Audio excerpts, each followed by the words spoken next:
In this video, I'm going to show you 3 ways that I store my dies because I don't think there's just one way to be able to store everything properly.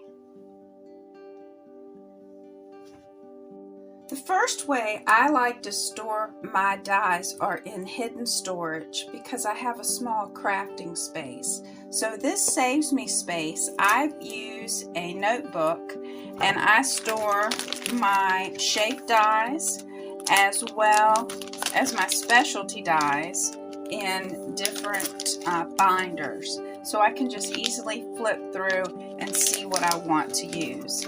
And if I know what they are, I try to label them to keep track. The next way I store my dies is I match them with the actual stamp sets, and I put those in the back of these card sleeves. That way I easily know that I have these stamps and these dies. Most of the stamp sets I don't buy the dies for. I do a lot of fussy cutting, but for this one I thought the dies were more appropriate.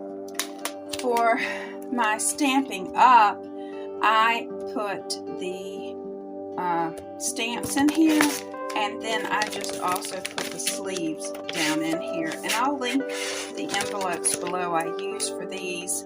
I think it's a great way. Plus I can add the paper if there's matching paper to it. I just take the paper, which I took out for this demonstration, and slide it down. And now I have my stamps, my paper, and my dies all in there, and I have that on the front. So those are the 3 ways I store my dies. How do you store yours? Leave a comment below, and if you like this, give it a thumbs up and consider subscribing. Thanks.